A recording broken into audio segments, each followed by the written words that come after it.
Now, the iconic musical theatre production Marabi, it makes its grand return to the Market Theatre. The tale is set in Doornfontein back in the 1930s in Johannesburg, and it revolves around July Mabongo, a man with ancestral duty, poverty and complexities of urban life. All this as he navigates the challenges of city living. His daughter falls deeply in love with Marabi musician, sparking a family conflict that threatens to upend their world. So the play is directed by legendary Arthur Molepo, and we're now actually going to be joined in studio by producer Mpho Molepo, as well as one of the cast members, Josias Dos Moleele. Good morning to the both of you. Welcome. Thank you. Happy New Year, all of that. Happy New Year. All the happies. This is a good time for the Market Theatre, and what a way to set the tone. Thank you. You know, it's crazy because I was looking at the parallels that was happening in the 1930s, and if we look at what's happening in South Africa today, you can draw so many distinctions. And so I wonder why this production keeps being relevant year in, year out. Who wants to take that first?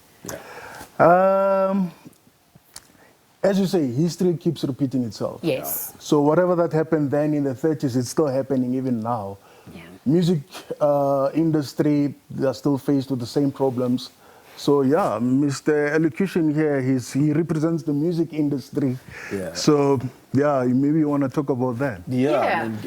It's interesting. The character I'm playing is called Mr. Elocution, and he's from Gallo Records.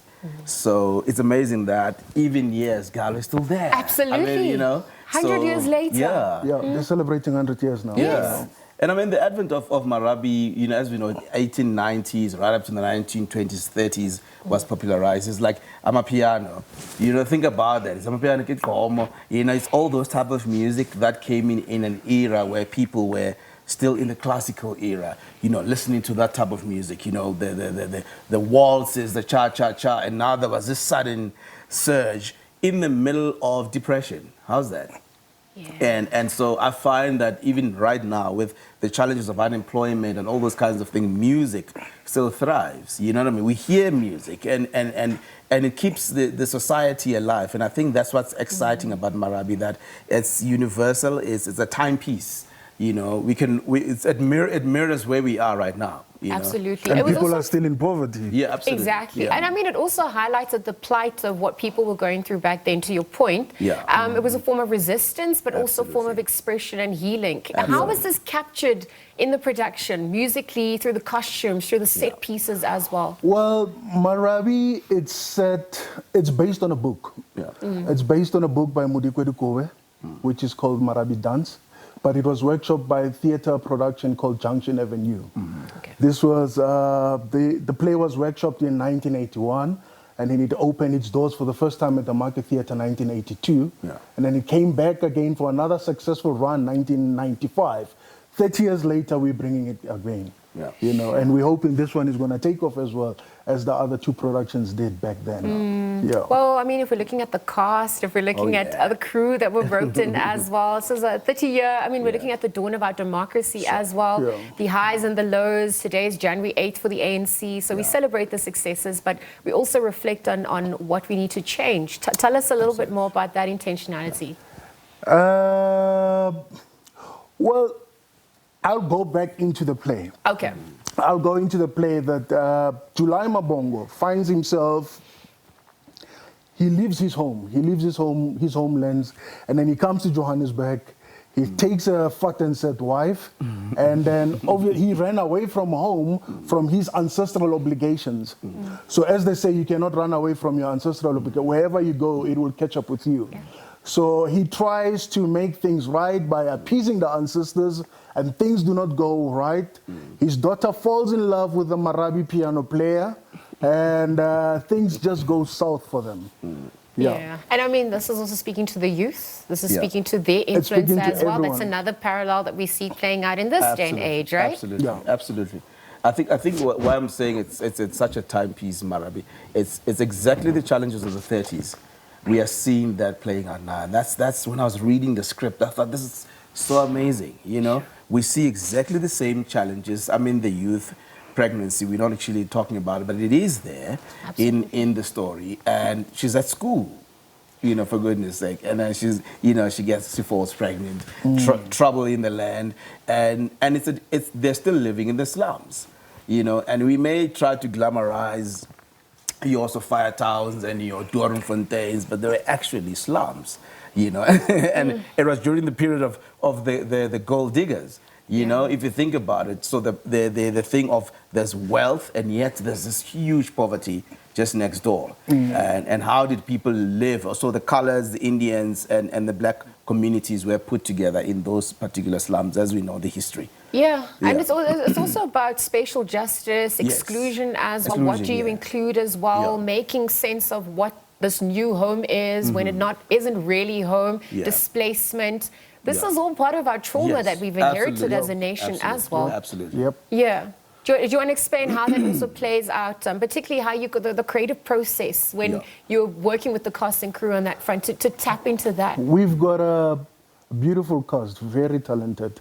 So we have a mixture of the OGs. Yes. Eldership. I'm still in the youth section. He's turned grey. When I first met him, he was a young man. He's turned grey. So we've got that, and then we've got the new ones, but we constantly need to teach them about the era that we're playing, where we're going, the kind of music, how they were singing back then. It's because it's not just this play based on research. It's not just the kind of music that we're doing now. We have to go back in time. It's edutainment in this piece. No, absolutely. I mean, how long would that process also have gone? Also, the conscientizing that happens when you see that light bulb go on, and you know, we are now 2 weeks into rehearsal. We still have 2 more weeks. Before we open. I think it's interesting because a mix of people. I love history, reading about history. So for me, it was such a breeze to go into something like this. But I find, like, Mpho was a young artist who keeps saying, now, what was this? How did they drink? What type of, if you say calabash, if you say skokian, what is that? You know what I mean? So it's quite interesting. And then Bra Arthur's knowledge, from the production, but also from age. He's a very young man on the 7th floor, I don't know what you're talking about. Age is nothing but a number, okay? Leah said it. But I mean, for your own personal journey, re-immersing yourselves back in this, yes, you're edutaining, so you're giving back and you're conscientizing the new crop, but for your own healing, what's that journey been like as you immerse yourself in Marabi? For me, it's like a full circle. I grew up watching this work. I remember sitting in an audience. I was just an audience member, being the son of Arthur Molepo, just watching him perform. And here I am today. I'm producing the same work that he did 30 years back. That's amazing. It's a full circle. That's amazing. And very emotional for me. Absolutely. The relationship between these two. It's very, very palpable. And that's also what heals us, right? That full circle moment, that vulnerability as well. And time. Time is something you can't buy. What about you, as we just quickly wrap up? I think because I was reading a lot about Marabi and Chief Maraba in the area, because that's where the music emanates from, and how forceful removals, play displaced people. But the music moved from Maraba Stad right into Joburg, into Doornfontein, and how everybody was now touched by this. Now I'm checking Pretoria had Amapiano as well, so now it's touching the world. So isn't this like a kind of like a? It's interesting actually that Marabi music, where it emanates from, and also now with this with Amapiano. So for me, as somebody who comes from Pretoria, I used to look at the journey of Marabi.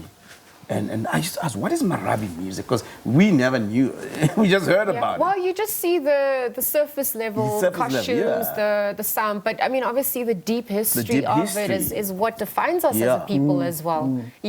Okay, well, all that's left to do is for people to see it when the rehearsals are up. Come 2 weeks. Mpho and Josias, thank you. Do you want to remind us about the dates? And yes, we're starting on the 29th of Jan, right up to the 15th of February.